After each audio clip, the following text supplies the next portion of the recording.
మన ప్రభువును మన రక్షకుడైన యేసుక్రీస్తు నామములో మీ అందరికీ నా హృదయపూర్వకమైన శుభాభివందనాలు తెలియజేస్తున్నాను.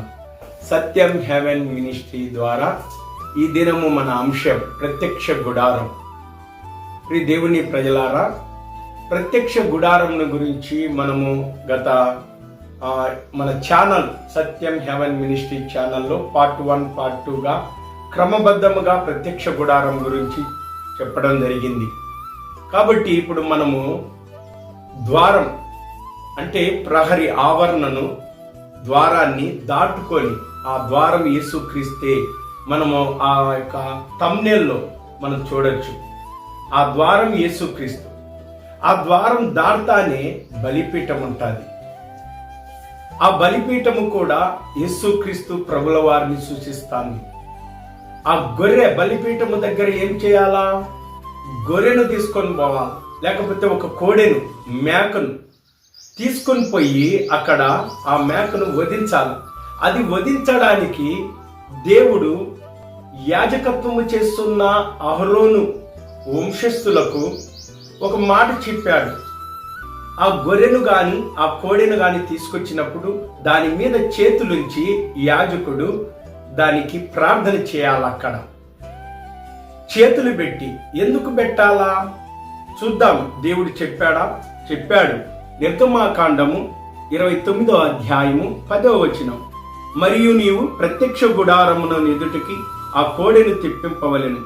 అహరోను అతని కుమారులు కోడె తల మీద తమ చేతులుంచగా ప్రత్యక్ష గుడారము యొక్క ద్వారమునొద్ద యెహోవా సన్నిధిని ఆ కోడెను వధింపవలెను. ఆ కోడె రక్తము కొంచెము తీసుకొని నీ వ్రేలుతో బలిపీఠము కొమ్ముల మీద చమిరి ఆ రక్త శేషమంతయు బలిపీఠపు అడుగున పొయ్యవలెను. ఈ దేవుని ప్రజలారా, దేవుడు ఆ కోడె మీద చేతులు పెట్టాలి, ఆ గొర్రె మీద చేతులు పెట్టాలి. పెట్టి ఇదిగో మనుషుల యొక్క పాపము, వారి కుటుంబీకుల యొక్క పాపము, లేకపోతే ఆ గ్రామం యొక్క పాపము, లేకపోతే ఆ పట్టణం దేశం యొక్క పాపమంతటిని ఆ గొర్రె మీద లేకపోతే ఆ కోడి మీద మోపి వీరి మీద ఉన్న ఆ పాపము, ఆ దోషము, ఆ శిక్ష, ఆ కీడు, ఆ శాపము ఇదిగో కోడె మీద మోపుతూ అది నిర్దోషమైనదిగా ఉండాలి. కోడె ఆ నిర్దోషమైనది ఆ కోడె మీద చేతులు పెట్టి ఆ పాపమునకు పరిహార్థముగాను, మన అపరాధములకు పరిహార్థముగాను ఆ యొక్క గొర్రెను గాని కోడెను గాని వధించాలి. ఆ రక్తము దారిపోయాలి. ఎందుకంటే మన పాపముల నిమిత్తమై ఆనాడు ధర్మశాస్త్ర యుగములో దేవుడు ఒక కోడెను గాని గొర్రెను గాని మేకను గాని ఆ రక్తాన్ని చిందించాలన్నాడు. కాబట్టి ఊర్లలో తీసుకొని పోతా ఉంటారు, తెలియదు వాళ్ళకు. కానీ ధర్మశాస్త్రములో చెప్పబడిన మాట ఏంటంటే ఆ కోడె పాపముల కొరకు కీడు నుండి తొలగింపబడడానికి ఆ రక్తాన్ని చిందించాల. పాపానికి ప్రక్షాళనగా, పాపానికి విమోచన క్రైదనముగా రక్తము చిందించాలి అని ఆనాడు ధర్మశాస్త్ర యుగంలో చెప్పబడింది. ఈ ప్రత్యక్ష గుడారము, ఈ ద్వారం యేసుక్రీస్తుని సూచిస్తాంది. ఆ యొక్క బలిపీఠం పైన వధింపబడుతున్న గొర్రెపిల్ల యేసుక్రీస్తుని సూచిస్తాంది. ప్రియ దేవుని ప్రజలారా, యేసుక్రీస్తు సర్వమానవాళి పాపముల కొరకై ఆయన కూడా రక్తము చిందించి ప్రాణం పెట్టాడు. యేసుక్రీస్తు వారు చెప్పుకున్నారు. మనిషి కుమారుడు పరిచారము చేయించుకొనుటకు రాలేదు గాని పరిచారము చేయుటకును అనేకుల విమోచన క్రైదనముగా తన ప్రాణం పెట్టుటకు నేను ఈ లోకముకు వచ్చి తినని చెప్పాడు. ప్రాణం పెట్టడానికి వచ్చాడు విమోచన క్రైదనముగా. దేనికి విమోచన క్రైదనముగా అంటే ప్రాణం పెట్టాలంటే, రక్తము దేనికి పెట్టాలంటే మన పాపము నిమిత్తమై కీడు, మన మీద ఉన్న శిక్ష, ఆ తెగులు, ఆ సమస్య నుండి విడుదల పొందడానికి రక్తాన్ని బలులర్పిస్తూ వచ్చినారు.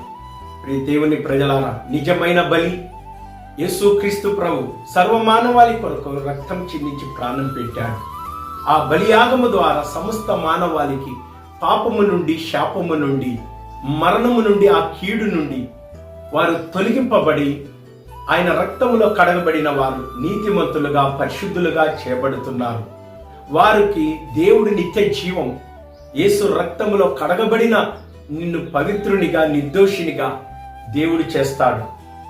కాబట్టి విశ్వాసము ద్వారా నువ్వు యేసుక్రీస్తు ఆ యొక్క కలువరి శిలువలో నీ పాపముల కొరకు, నీ దోషముల కొరకు రక్తము చిందించిన యేసుక్రీస్తు యొద్దకు వచ్చి, ప్రభువా నేను పాపము చేసినాను, నా పాపముల నిమిత్తం నువ్వు రక్తం చిందించావు, నీ రక్తముతో నా పాపములన్నీ కడిగి శుద్ధి చెయ్యి అని విశ్వాసముతో నువ్వు అడిగినట్లయితే ఆయన శుద్ధి చేస్తాడు. ప్రియ దేవుని, పాపముల కొరకే నేను ఈ లోకానికి వచ్చానన్నాడు. పాపముల కొరకే నేను ఇదిగో ప్రాణం పెడుతున్నానన్నాడు.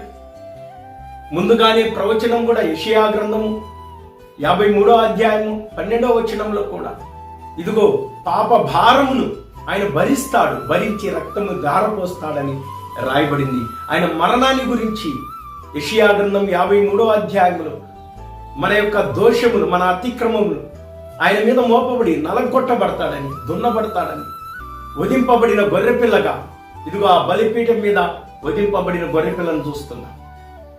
ఆ రక్తాన్ని తీసుకొని ఆ కొమ్ముల మీద ప్రోక్షణ చేయాలి యాజకుడు. ఆ రక్తాన్ని బలిపీఠం కాడ ప్రోక్షించాలి. యేసుక్రీస్తు సర్వ మానవాళికి బలిపీఠం ఏం తెలుసా? ఆయన ఈ భూమి బలిపీఠమైంది. శిలువలో ఆయన భూమికి, ఆకాశానికి పంచగాయాలు పొంది శిరస్సు మొదలుకొని అరికాలు వరకు రక్తాన్ని దారిపోసినాడు. అమూల్యమైన రక్తం, నిర్దోషమైన రక్తం, నిష్కలంకమైన రక్తం, పవిత్రమైన రక్తం, పరిశుద్ధిని రక్తం. ఆ రక్తమును ఇదిగో బలిపీఠం మీద ప్రోక్షణ చేసినాడు. ఆఖరి బొట్టు వరకు రక్తం కాచినాడు. ఈ దేవుని ప్రజలారా, ఇంక బలులు లేవు. మేకను గాని, గొర్రెను గాని, కోడెను గాని మరి ఏది అర్పించడం అవసరం లేదు. సర్వ మానవాళి పాపముల నిమిత్తమై దేవుడి తన స్వరక్తముని ఇచ్చినాడు, దారపోసినాడు, సంఘముగా చేసుకున్నాడు. ఆ సంఘమే దేవుని రాజ్యం, క్రీస్తు సంఘం. ఆ సంఘములో నువ్వు ఉన్నావంటే నిన్ను పరిశుద్ధునిగా, నీతిమంతునిగా చేసి నిత్య జీవం, నిత్య రాజ్యం దేవుడు నీకు అనుగ్రహిస్తాడు. ఇదిగో ఆ బలి మాంసమును తినాలి. ప్రియ దేవుని ప్రజలారా, ఆయన మనకు జీవ ఆహారముగా, జీవ పానీయముగా ఆయన శరీరాన్ని, ఆయన రక్తాన్ని మనకిచ్చాడు. నా శరీరము తినే నా రక్తము త్రాగువాడు నిత్య జీవము గలవాడు, అంత్య దినమున నేను వాడిని లేపుదను దేవుడు వాగ్దానం చేశాడు. ప్రియ దేవుని ప్రజలారా, ఆ బలిపీఠము ప్రభువైన యేసుక్రీస్తుని సూచిస్తుంది. ఆ వధింపబడిన గొర్రెపిల్ల యేసుక్రీస్తు ప్రభుని సూచిస్తాను. కాబట్టి ఆవరణలు, ప్రత్యక్ష గుడారం 3 భాగాలు. 3 భాగాల్లో మొదటిది ఆవరణము, రెండోది పరిశుద్ధ స్థలము, మూడోది అతి పరిశుద్ధమైన స్థలము. ఇదిగో మొదటిది ఆవరణ. ఆవరణలో మొదటిది ద్వారం. ఇది యేసుక్రీస్తు ప్రభుల వారిని సూచిస్తాను. ఆ ద్వారంలోనే నేను వెళ్ళాలి, వెళ్ళి బలిపీఠమును చేరాలి. ఆ బలిపీఠమును చేరి మన పాపమునకు ప్రక్షాళన చేసుకోవాలి. అక్కడ యేసుక్రీస్తే బలియాగమైనాడు. ఇప్పుడు మూడోది గంగాలం. దేవుని ప్రజలారా, నెక్స్ట్ పార్ట్ మనం 6వ భాగములో మనము గంగాలము గురించి చూద్దాం. దేవుడు ఈ మాటలను దీవించి ఆశీర్వదించును గాక. ఆమేన్. అందరికీ వందనాలు.